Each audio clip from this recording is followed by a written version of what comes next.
खुलुमबाय लोगोफोर नोंथांमोनखौ फिन खेबसेबाव आंनि मोनसे गोदान भिडिअ बरनायनानै लाहरबाय नोंथांमोना भिडिअखौ जोबजासिम नायलां लोगोसेनो भिडिअखौ लाइक खालाम शेयार खालाम लोगोसे नोंथाङा जुदि आंनि चेनेलखौ साबस्क्राइब खालामाखैब्ला अन्नानै चेनेलखौ साबस्क्राइब खालामनानै बेलनि आइकनाव थुना अलाव थुनानै हो फैदो दानिया भिडिअखौ जागायनोसै सनितपुर जिल्लायाव गोदोना हानानै बुथारग्रा दायनिगिरिया पुलिसनो गावखौनो गथायनानै लाबाय गोदोना हानानै बुथारग्रा दायनिगिरिनि मुङा उदय राभा मख'नो गोनांदि सनितपुर जिल्लानि राङापारा साखाथिनि 2 नं कथालजुलियाव शनिबारखालिनि हराव मोनसे खास्रि बिस्रि बुथारनाय जाथाय जालांदोंमोन।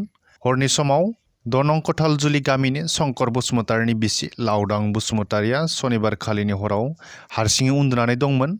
बै सानखालि फिसाय आरो फिसाजो फिसाज्लाया न'आव गैयामोन। न'खराव रावबो गैयै खाबुखौ लानानै उदय राभा मुंनि दुथाङा फैनानै जिनाहारि खालामनानै गोदोना हाना बुथारनानै गालाङो। फुंनि समाव 12 बोसोर बैसोनि फिसाज्लाया बिमानि गोथै सह'खौ नुनानै ओनसोलनि सुबुंफोरनो फोरमायहैयो।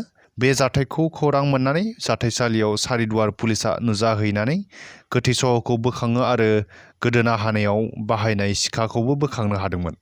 बे जाथायखौ लानानै पुलिस बिफाना संदानगासिनो थानायनि गेजेरावनो उदय राभा मुंनि दायनिगिरिया गावखौनो पुलिसनि आखायाव गथायनानै लाफैयो।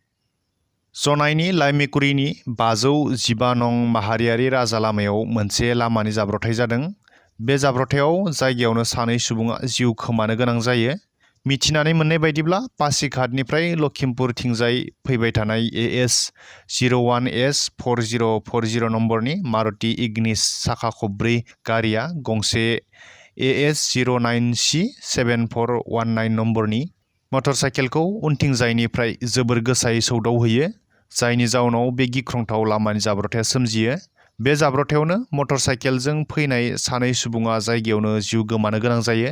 जाब्रबथायाव जिउ गोमानायनि सासेखौ जनाइनि लाइमेकुरि टाक' गामिनि मनिका पाटिर होननानै सिनायनाय जादों आरो गुबुन सासेखौ अरुणाचल प्रदेशनि रायां गामिनि होननानै मिथिनानै मोननाय जादों। आसामाव गोबाव सम सिगांनिफ्रायनो गोबारै अखा हाबाय थानायनि जाउनाव गोबां ओनसोलफोराव दैबानाजों गबनांदों। रबिबारखालि पलासबारिनि दैबानाजों भुगिनांनानै रिलिफ केम्पआव थाहैनांनाय सुबुंफोरखौ आसामनि chief minister doctor Himanta Biswa Sarma बिथाङा खौरां लाहैयो। चिफ मिनिस्टार बिथाङा दखलायाव थानाय Amrit Chandra commerce college, Satrapara MP school आरो नाहिरा गुइमा आन्सलिक हाइ स्कुलाव थाहैनाय दैबानाजों भुगिनांनाय सुबुंफोरखौ खौरां लाहैयो। बे समावनो आसामनि गुबुन गुबुन आफादफोरा आसामनि दैबानाखौ हादरारि जेंना महरै फोसावनांगौ होननानै दाबि खालामबोबाय थानायनि सायाव ओरैबायदि बुंथियो, आसामनि दैबानाखौ जेंना महरै फोसावोब्ला आंहा मा मोनगोन? गुबुन हादरनि सुबुङा कम्पिउटाराव नुगोन दि आसामनि दैबानाया हादरारि जेंना, आसामाव रावबो फैयै जालांगोन। जेंना होनोब्ला रावबो फैनाय नङा, जेंनाखौ सुस्रांनाय होनोब्लासो फैगोन। बेखायनो माहारियारि जेंना फोसावनानै जेबो मुलाम्फा जाया, माहारियारि जेंनाखौ सुस्रांनायसो फोसावनांगौ। बेजोंनो लोगोसे 2004 मायथाइयाव 400निफ्राय 300 मथावरिया जदोंमोन, नाथाय बे बाराव 2-3सोल' मथावरिया जदों। लासै लासैनो दैबानानि जेंनाया सुस्रांजानायनि लामायावनो थांगासिनो दं होननानै बुंथिबावो।